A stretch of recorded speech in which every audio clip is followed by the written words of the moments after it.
Hoje eu escolhi falar sobre uma mulher muito especial, talvez uma das que eu mais admiro nas Escrituras. E antes que você pense, ela não é Débora, também não é Esté, nem sequer é Maria, que é digna de nossa admiração. Eu quero falar para vocês sobre uma mulher chamada Dorcas. Acerca dela nós não sabemos nenhum discurso, mas sabemos como viveu. E como ela viveu já nos basta para ser a referência de inspiração bíblica para os nossos corações. Por isso convido vocês a lermos juntos Atos. Nós vamos ler Atos dos Apóstolos. Eu até prefiro chamar Atos do Espírito Santo através dos apóstolos. Porque tudo que acontece aqui nessa igreja primitiva acontece pelo Espírito Santo. Então nós leremos Atos, capítulo de número 9, verso de número 36. Verso de número 36 diz assim: em Jope havia uma discípula chamada Tabita, que em grego é Dorcas. Queria que você parasse só um pouquinho para a gente conversar sobre uma expressão quase desapercebida de todos nós. O texto fala discípula. E aliás, essa é a primeira e única vez em todo o Novo Testamento que se tem essa expressão no feminino. Parece que a vida dela era tão intensa, tão marcante, que as pessoas precisavam dizer que ela era uma discípula.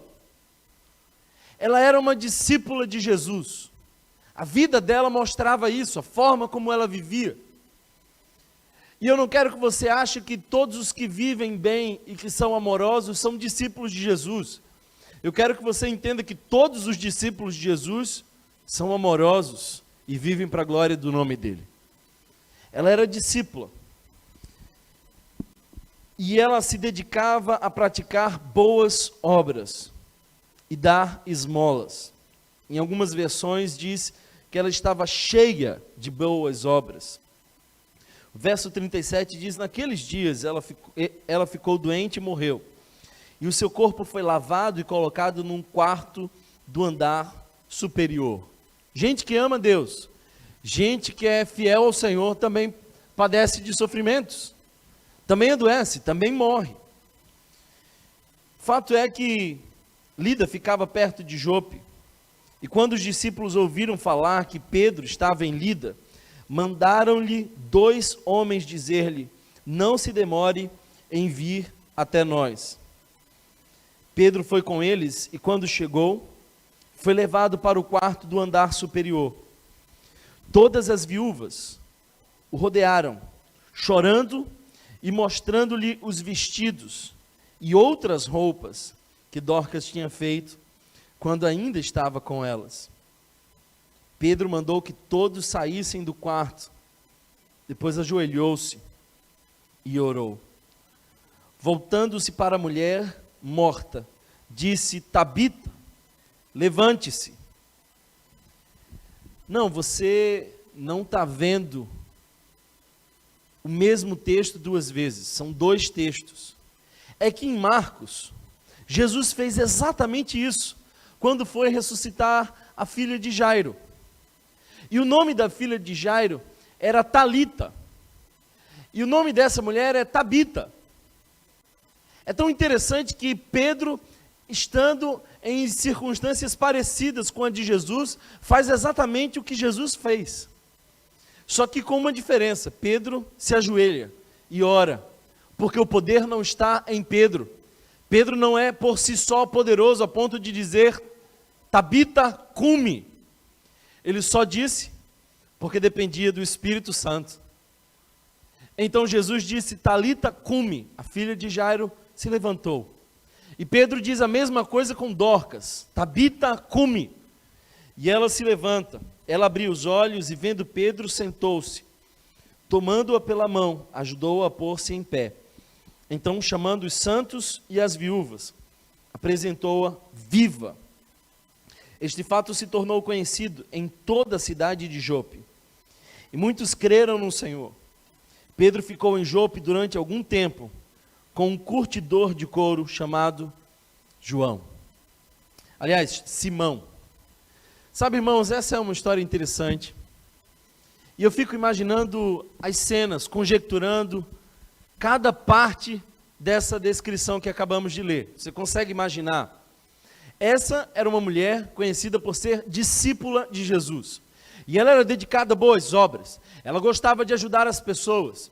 Quando nós lemos aqui sobre as viúvas que choravam a morte de Dorcas, é importante lembrar que existia o quarteto dos vulneráveis. Tim Keller fala sobre esse quarteto, que estava nesse quarteto as viúvas, porque elas tinham perdido o seu sustento, de onde muitas vezes o amparo vinha apenas pelo homem, agora as mulheres ficavam desprovidas, então ela era parte de uma classe de vulneráveis. Os estrangeiros também eram vulneráveis, os pobres também eram vulneráveis, as crianças também eram um grupo vulnerável. Por isso Jesus se envolveu com todos esses grupos, e por isso também os discípulos de Jesus precisam se envolver com os vulneráveis. Dorcas estava envolvida com essas pessoas. E o texto nos diz que ela era a discípula de Jesus em Jope. Ela fazia diferença. Ela era notada pelo que ela fazia. Aliás, se as pessoas não percebem Jesus na sua vida, tem algum problema com a sua espiritualidade. Porque é impossível você esconder a sua fé. Você há de manifestar a sua fé em Cristo Jesus. Ela era discípula. E naquela sociedade patriarcal, naquela sociedade onde as mulheres nem eram contadas, nem eram consideradas, aquela mulher viveu de maneira tão radical e intensa, que acerca dela não se podia dizer outra coisa, senão ela era discípula de Jesus. Eu não me engano, eu sei que nesse auditório, existem pelo menos 3 tipos de pessoas, porque foi sempre assim nos auditórios em que Jesus falou. O primeiro grupo, eu chamo de os consumidores. É gente que precisa de Deus. E precisa de Deus para alguma coisa.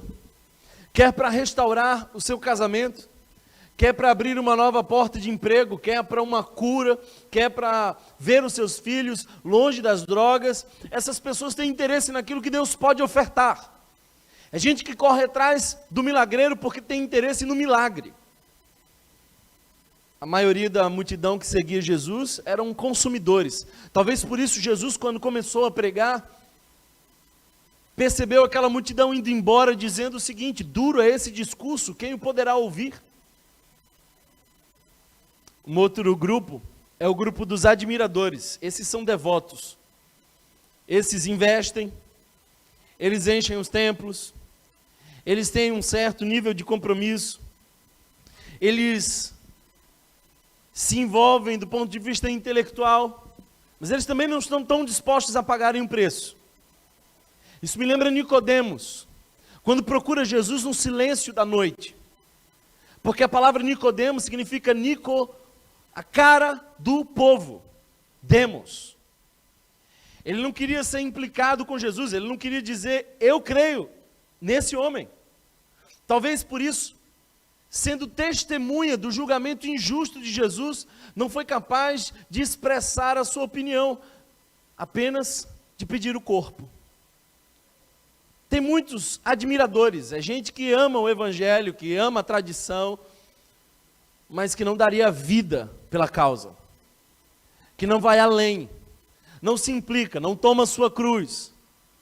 No evangelho, queridos irmãos, nós fomos chamados a morrer. Essa é a proposta do evangelho. E esse convite só aceitam aqueles que são verdadeiramente discípulos. O discípulo quer ser como o seu mestre é. O discípulo quer se cobrir da poeira do seu mestre. Porque eles andam tão perto que eles acabam parecendo com o seu mestre em tudo. Dorcas era uma discípula de Jesus.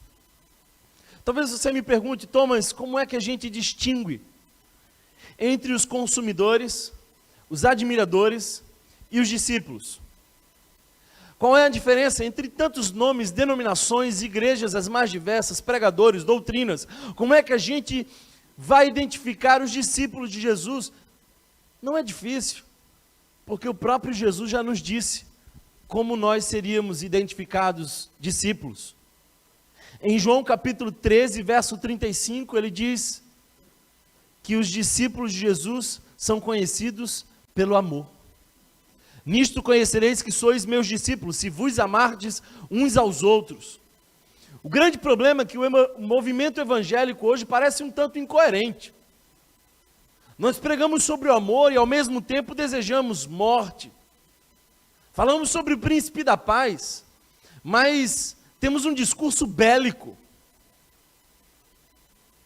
Sabe, queridos irmãos, os discípulos de Jesus são conhecidos pelo crachá do amor. Eles amam. Os consumidores querem estar protegidos. Eles não se expõem aos perigos. Às vezes as pessoas perguntam para mim: Thomas, as pessoas que vão às ações do Voz na Rua, vão pelas madrugadas, vão nas ruas, vão em becos, vão em zonas de prostituição, isso não é perigoso? Eu falei: claro que é. É perigoso você sair de casa, imagina ir para esses lugares. É muito perigoso. Mas um discípulo de Jesus não está preocupado em proteger-se. Os consumidores, sim. Os consumidores querem se proteger. Eles não querem ser contaminados pelo mundo. Eles montam seus mosteiros modernos. Mas os discípulos de Jesus, eles se expõem por amor aos perdidos. Talvez por isso Jesus, em João capítulo 17, verso 15, diz: não peço que os tires do mundo, mas que os livres do mal. Consumidores são insatisfeitos, reclamam, criticam. Vão procurar um produto melhor, não tem vínculo. Eles trocam as relações facilmente. Eles são consumistas. Reclamam demais como o povo de Israel. Mas os discípulos não. Discípulos, ao contrário, não são apenas insatisfeitos, eles são inconformados. Por isso eles vão e mudam as realidades. Moisés é um desses. Moisés não se conforma, mesmo estando em situação confortável, ele era inconformado. Por isso Deus o usa. Deus ama corações inconformados. Quando Deus põe angústia em nosso coração acerca de alguma coisa, é um sinal de que Deus quer nos usar sobre aquilo. Neemias era inconformado. Os muros já estavam derrubados há 150 anos, mas uma vez ele ouve, mais uma vez, a notícia de que os muros estavam no chão, e ele diz: chega, eu preciso resolver. Discípulos são inconformados. Dorcas não dizia para aquelas pessoas que ela ajudava: vai ser um problema do governo. Tampouco terceirizava para a igreja local. Dorcas fazia tudo o que podia fazer. Os consumidores da fé vivem a passividade leiga. Eles dizem: não é minha função, que o pastor faça. Mas os discípulos de Jesus rompem as barreiras clericais, assumem a responsabilidade de ser o corpo de Cristo na terra. É como Filipe batizando o eunuco. É como a igreja em Antioquia, que surge como um movimento de dispersão da igreja em Jerusalém, que diz: todos, exceto os apóstolos, foram dispersos, e a igreja missionária de Antioquia, a maior igreja missionária do Novo Testamento, surge, não com um pastor plantando essa igreja, mas com a igreja, que foi parar em outro lugar, e frutificou a 100 por 1. Os consumidores criam guetos e vivem isolados, mas os discípulos de Jesus estão envolvidos na sociedade, e buscam contextualizar o evangelho. São como Paulo no Areópago, ensinando as verdades de Cristo às pessoas que ainda não o conhecem. Os consumidores querem estar protegidos entre as 99 ovelhas do aprisco, mas os discípulos de Jesus entenderam que cada discípulo é um pastor da cidade. Portanto, eles vão em busca da ovelha perdida. Às vezes a gente precisa mudar um pouco a visão nossa sobre esse ajuntamento. Eu não vejo aqui um pastor e muitas ovelhas. Eu vejo aqui muitos pastores e as ovelhas perdidas lá fora. Portanto, nós somos os pastores que Deus quer usar para alcançar as ovelhas perdidas lá fora. Dorcas era discípula. E essa primeira característica dela espero também seja encontrada em nós. A segunda característica de Dorcas, essa mulher tão especial, é de que ela estava cheia de boas obras, ela era notável pelas suas boas obras. A palavra que aparece aqui no grego é a palavra que significa transbordante, ela é cheia, ela é carregada de boas obras. É alguém que no seu currículo tinha história e história, porque não era alguém que ia para um evento, era alguém que vivia em boas obras. Aliás, é interessante, esse copo está cheio de água, mas sobre esse copo eu não poderia usar a mesma expressão grega que aparece aqui, porque o copo não foi penetrado pela água. Agora, se eu afundasse aqui uma esponja, e essa água fosse agora para dentro da esponja, eu podia usar essa expressão grega. O que o texto está dizendo aqui é que essa mulher era tomada de boas obras, de obras de justiça. Ela se importava tanto com as pessoas, que tudo nela, o seu estilo de vida, a forma como se portava no mundo, era para fazer o reino de Deus conhecido através de cada ato. Sabe, irmãos, o que é boas obras? Boas obras é fazer aquilo que Jesus faria se ele estivesse no seu lugar. Nós somos chamados a boas obras. A igreja de Cristo precisa viver em boas obras. Você precisa viver em boas obras. Você tem certeza, e essa é a única que tem, de que morrerá. E dentro da perspectiva cristã, só nos cabe viver uma vez. E a vida é curta demais para ser pequena. Nós precisamos viver a vida com intensidade, com sentido. Eu tenho visto no meu consultório e nos gabinetes pastorais que a receita da infelicidade é tentar ser feliz. Cada figura que eu vejo tentando ser feliz, ele no fundo vai encontrando uma insatisfação crônica. Agora, cada pessoa que eu vejo tentando cumprir os propósitos de Deus encontra a felicidade, embora não esteja diretamente procurando. Se você é o centro da sua vida, tenha certeza que o egoísmo fará você amargar uma existência sem sentido. Se você tivesse morrido hoje acerca de você, o que diriam? O que estaria na sua lápide? O que as pessoas iam comentar? Porque a morte de Dorcas fez as pessoas dizerem que ela estava cheia de boas obras. Mas e sobre você?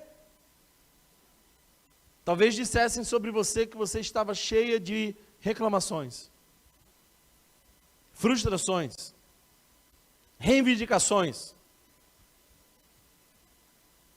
Você está cheio de quê? Que vida é essa? Qual é o sentido?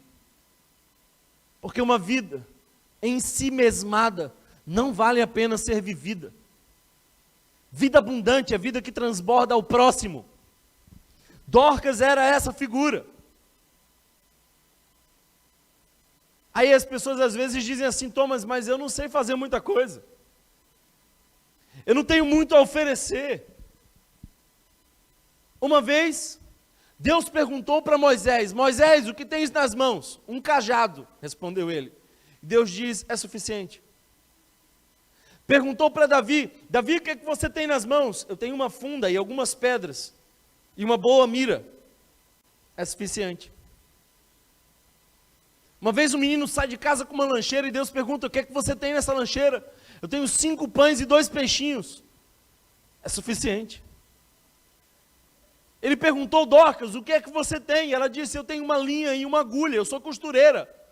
E Deus diz: é suficiente para você impactar Jope, porque a cidade inteira vai conhecer a mim através de você.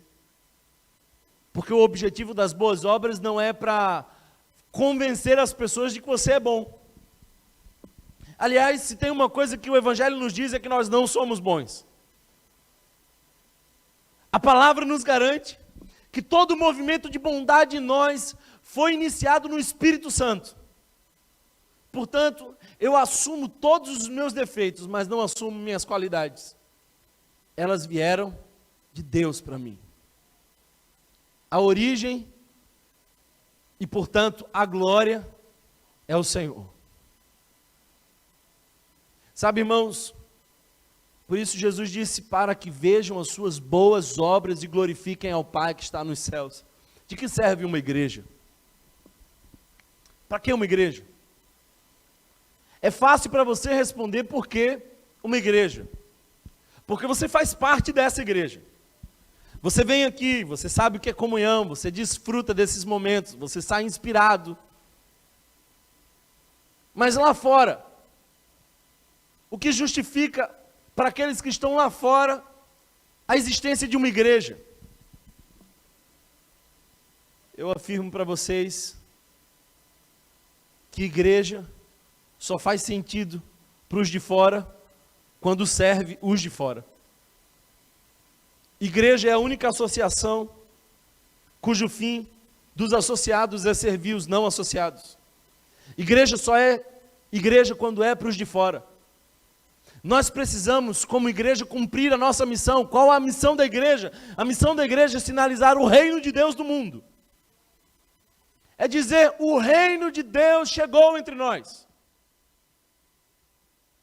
É dizer aos pobres, o reino de Deus chegou. Aos injustiçados, o reino de Deus chegou. Aos doentes, o reino de Deus chegou. Essa é a nossa missão. É para isso que fomos chamados. Para sinalizar o reino de Deus. Precisamos ser coerentes com essa missão. O grande problema é que, nesse exato momento, milhares de ajuntamentos como esse estão acontecendo, e as pessoas vão sair de lá sem nenhuma implicação na segunda-feira. No máximo dizem, a palavra foi uma bênção. Mas o que é que você vai fazer com essa bênção? Porque quando Deus chama Abraão, promete abençoá-lo, mas diz, você será uma bênção. Quem desfruta dessa bênção que você recebe? Porque bênção que você recebe sozinho é maldição. Sabe, irmãos, coerência. Parece que o discurso da comunidade evangélica para os de fora hoje é incoerente com a nossa fé. É como aqueles revólveres de espoleta. Faz barulho, mas não tem alcance. Nós precisamos pregar aos olhos, nós precisamos mostrar Jesus encarnado através de nós. Porque nós somos esse corpo. Uma outra característica de Dorcas é que ela era generosa. O texto diz que ela dava esmolas, ela era generosa. Aliás, o reino de Deus é um reino de generosidade. Eu vou te dizer uma coisa e eu sei que você vai ficar pensando sobre isso. No reino de Deus, você não é obrigado a nada. Ah, Thomas, mas me disseram lá atrás que eu era obrigado a... É mentira. Onde foi que você viu Jesus obrigando alguém a alguma coisa? Pelo contrário, ele disse, se você quer vir após mim, negue-se a si mesmo. É se você deseja, se você quer. No reino de Deus, nós somos livres. E a generosidade é uma das mais belas expressões de liberdade. Ninguém te perguntou por que você não deu, ou por que você deu, ou por que não deu mais. Ninguém te perguntou por que você não foi na ação na sexta-feira, quando nós fomos às ruas, alcançar pessoas em situação de rua. Ninguém te perguntou por que você não foi. Nós temos visto um avivamento. Nessa manhã tínhamos várias pessoas que estavam em situação de rua, estão congregando conosco. Nós temos um apartamento alugado. E nós estamos colocando ali algumas pessoas que nós estamos reinserindo no mercado de trabalho e tirando das ruas. Isso é o reino de Deus. É para isso que nós fomos chamados. Generosidade. Generosidade é aquilo que, se não acontecer, ninguém vai te pedir contas. Portanto, a generosidade vai além da justiça. Justiça é obrigação, generosidade é privilégio. O pobre estava na agenda de Dorcas, como estava na agenda de Jesus. Eu estava conversando agora há pouco com alguns irmãos que iniciaram nessa quinta-feira um projeto social que vai alcançar crianças dentro da comunidade de Águazinha, ao lado do lixão de Águazinha. E eles me contaram do Valdir. É um desses meninos, 8 anos de idade, que está sendo alcançado por esse projeto. E Valdir tem uma vida bem difícil. E na saída, uma das pessoas perguntou: Valdir, como é que você está se sentindo? E ele falou assim: eu estou triste. Eu estou triste porque a aula de hoje acabou, professor. Isso aqui é o paraíso, isso aqui é uma bênção. É para meninos como o Valdir que essa igreja existe. Aí você vem aqui achando que essa é mais uma igreja onde você pode sentar, consumir e ir embora. Você se enganou. Tem outras opções para você, que funcionam como piscina, porque nós somos chamados ao movimento, nós somos chamados a fazer parte daquilo que Deus quer fazer na cidade, e nós estamos em movimento, porque o Espírito Santo de Deus é vento em movimento. Dorcas era alguém extraordinária, não porque ela era extraordinária, mas porque ela vivia na presença de alguém extraordinário. Quando a gente lê a história de Abraão, a história de Davi, a história de Moisés, a gente fica pensando assim: esses seres são tão distantes de nós. Não são, não. Há uma semelhança profunda entre nós e eles. Nós pecamos como eles e conhecemos o Deus deles. Portanto, Deus pode fazer grandes coisas através de nós. Nosso problema, irmãos, é que nós não somos solidários por natureza. Aliás, Lúcifer foi o primeiro a dizer eu, quando deveria dizer nós.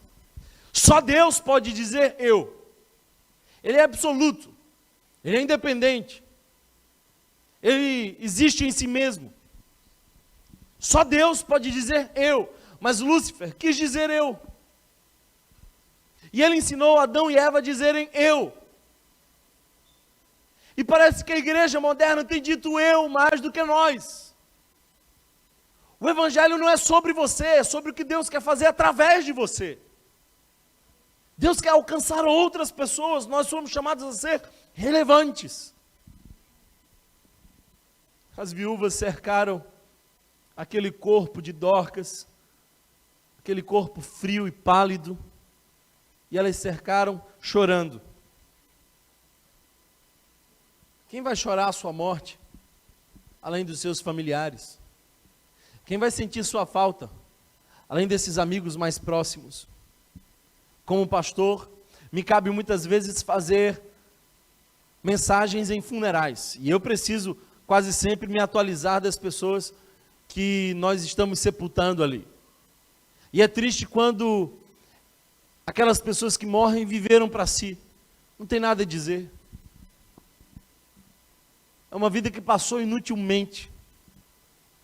Nós fomos chamados, queridos irmãos, a sermos relevantes. Se essa igreja fechasse, de um domingo para outro, fechássemos as portas, esse bairro ia sentir falta. A comunidade de Águazinha ia sentir falta. A comunidade que está na frente da nossa igreja em Aldeia iria sentir falta.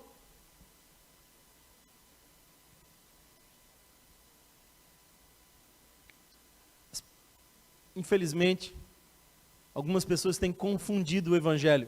O evangelho não é essa mensagem para nos tornar seres melhores. O evangelho me faz um pai melhor, um profissional melhor, mas esse não é o objetivo do evangelho. O evangelho é a mensagem de que eu estava morto, mas em Cristo Jesus eu recebi vida e vida abundante. Mas uma vez que eu recebo vida abundante, eu preciso viver uma vida que tenha sentido para além de mim mesmo. Eu fui chamado a cumprir os propósitos de Deus, e Ele me chamou para as boas obras. Efésios capítulo 2 nos diz que nós estávamos mortos em nossos delitos e pecados, mas Ele nos deu vida. E nos escolheu antes da fundação do mundo para que cumpríssemos as boas obras, as quais Ele separou para nós. Nós somos chamados para cumprir as boas obras. Às vezes, Paulo diz uma coisa e depois diz outra. Efésios nos traz afirmações tão interessantes, Filipenses também. Por exemplo, em Filipenses, Paulo diz, versos anteriores, no capítulo 3, nós não somos perfeitos.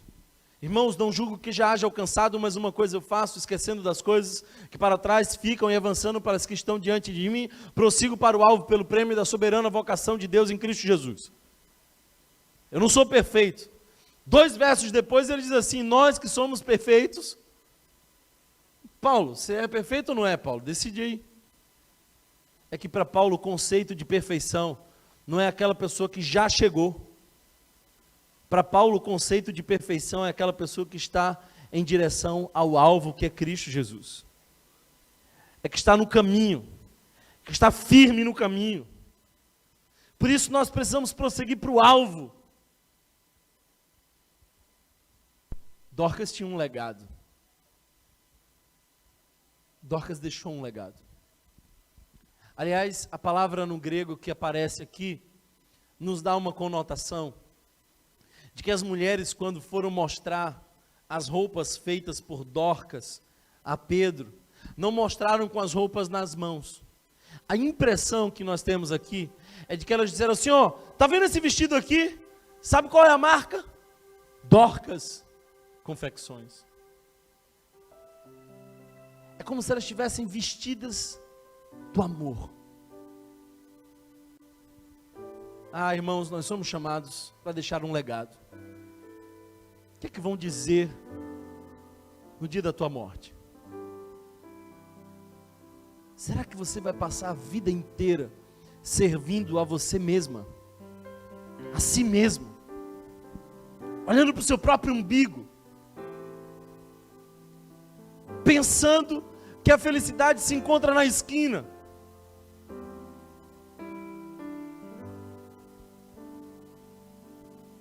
Ontem nós fomos a uma comunidade muito pobre, em Aldeia, do lado da nossa igreja. E descemos aqueles becos, as favelas, os lugares apertados. Um daqueles irmãos que desceu conosco ali, perguntou se ele podia levar a sua filha. E eu falei, claro, você deve levar a sua filha. Porque ela tem direito de conhecer a pobreza. Seu filho precisa muito mais conhecer a favela do que conhecer a Disney.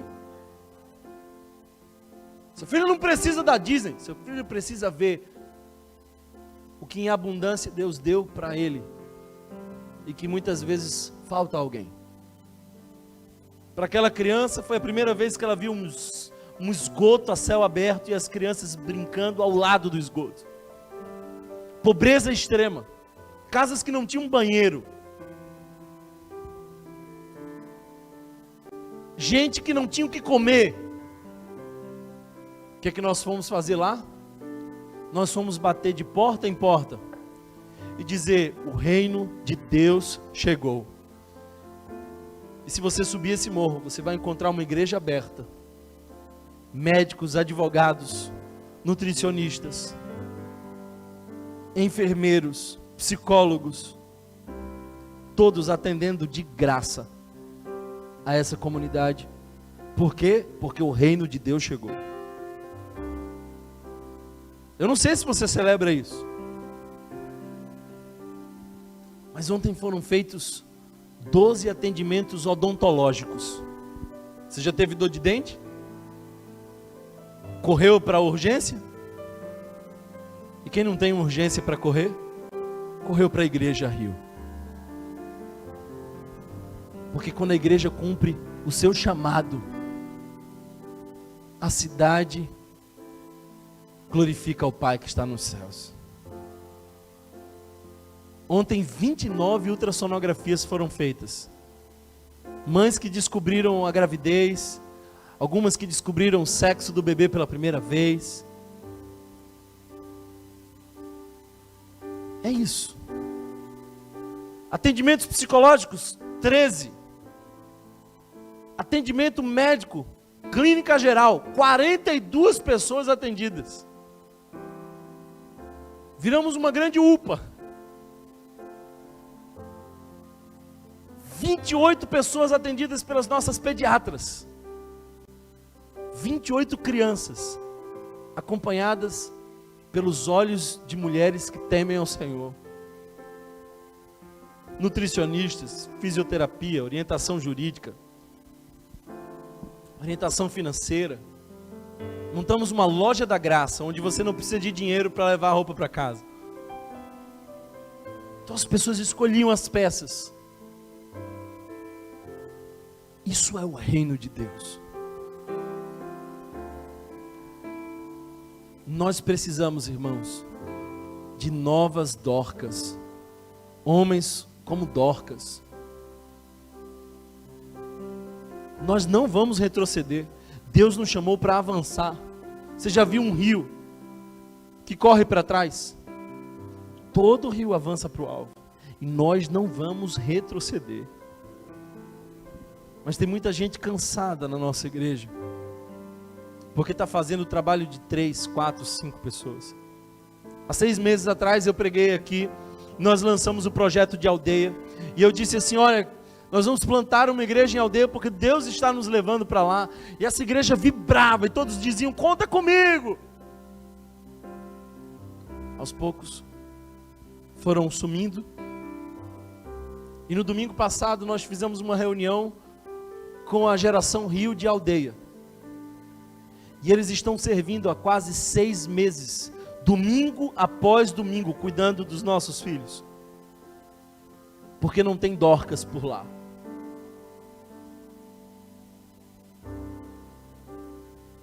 Se eu estou falando para você que serve,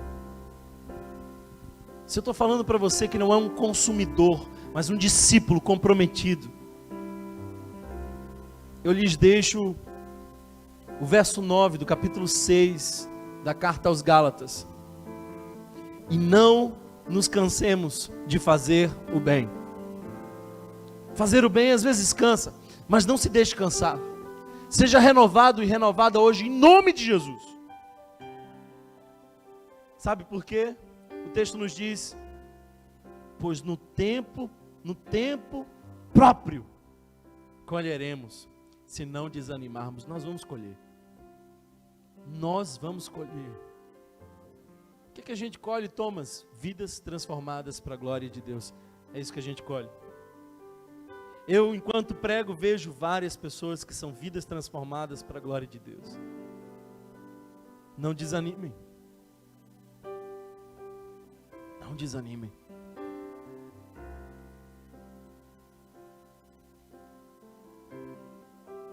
Hoje à tarde eu estava conversando com uma pessoa que supervisiona um projeto social que nós temos em Águazinha. É uma escola de futebol em Águazinha. E ela estava me dizendo que estava profundamente preocupada com a continuidade dessa nossa escola de futebol, porque não tem Dorcas por lá. Não tem um homem e uma mulher que digam, eu vou. E depois de uma mensagem como essa, aparece vários dizendo, conta comigo, até a primeira chuva, ou até o primeiro sol, desses de rachar, ou até a primeira viagem, até o primeiro feriado.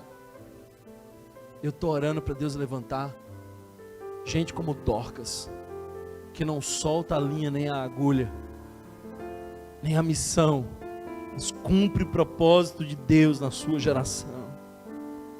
Às vezes eu fico pensando se nós temos janelas para olhar para o lado de fora, ou se são espelhos que só mostram nós mesmos e as nossas demandas e as nossas carências. Ai, irmãos,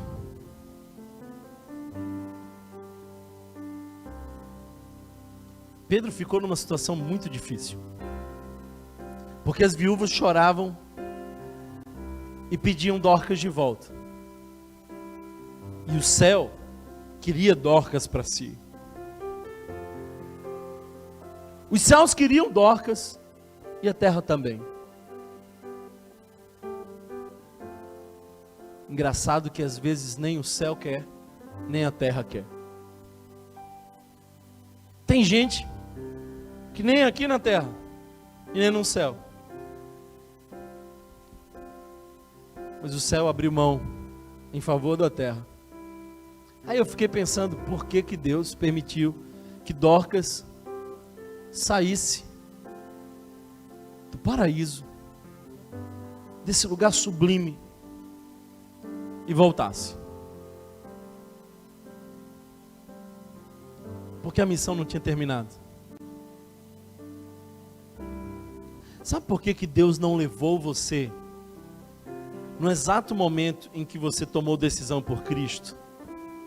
Porque o mais certo, convenhamos, é que uma vez que você reconhece Jesus como Senhor e Salvador, e Ele te reconhece como filho, Ele deveria sugar você dessa terra, para você não sofrer mais, nem passar aflições aqui, e te mandar lá para o céu direto, sem escala.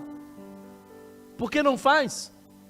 Porque uma vez que Deus salva, Deus usa, Deus quer usar. Lembra da parábola que Jesus contou? Que o homem plantou uma vinha, mas dela por 3 anos não tinha fruto. E então o dono da vinha volta e diz: corta. E alguém intercede pela vinha dizendo assim: esperemos mais um ano. Nós vamos adubar, nós vamos fazer todo o possível para dar fruto. Deus espera de nós frutos. Talvez por isso, em João capítulo 15 diz assim: não fostes vós que escolhestes a mim, mas eu vos escolhi a vós, e vos nomeeis para que vades, dei fruto, e que o vosso fruto permaneça.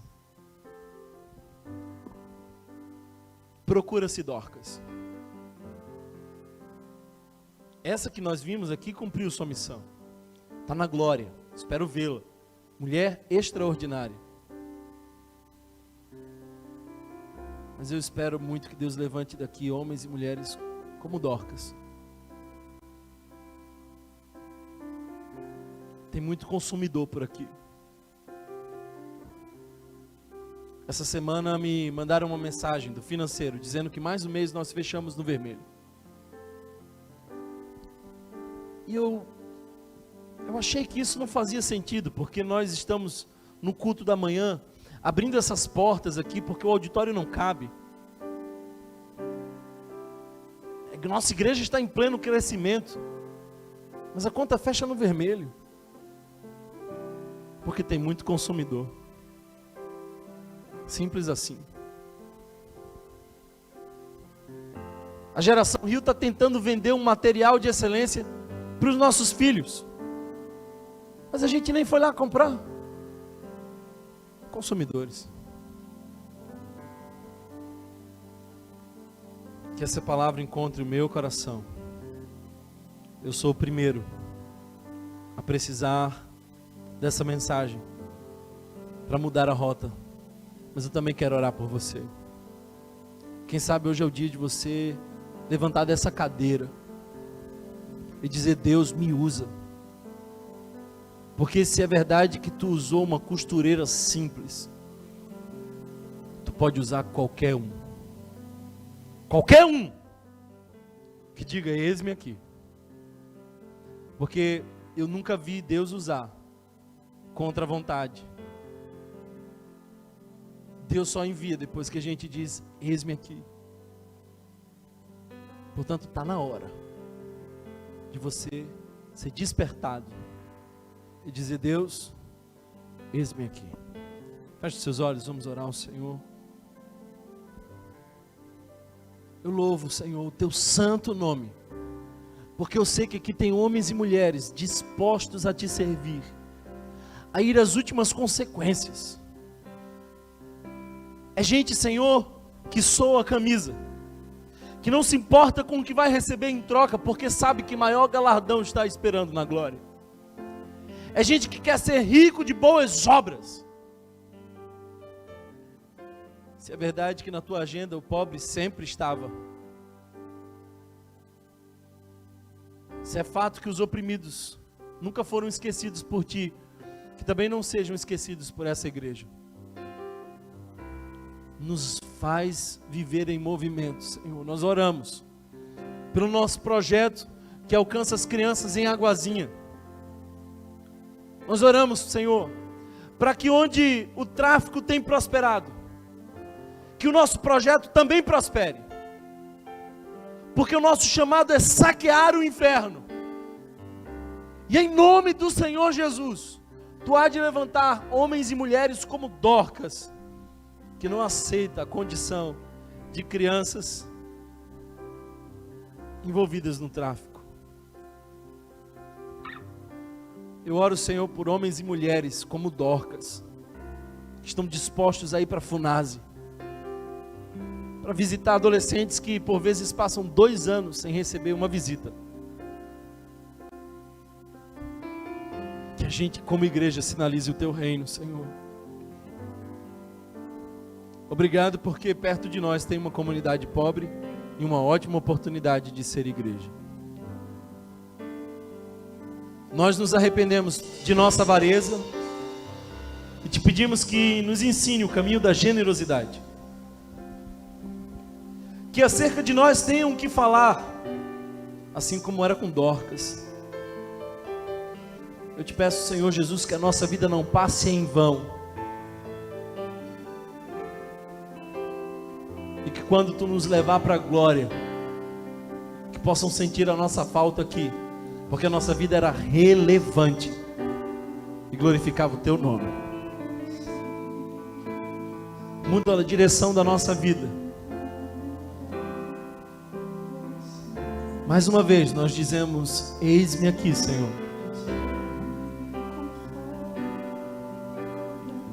E se com a profissão de Dorcas ela fez tanta coisa, nós também podemos fazer.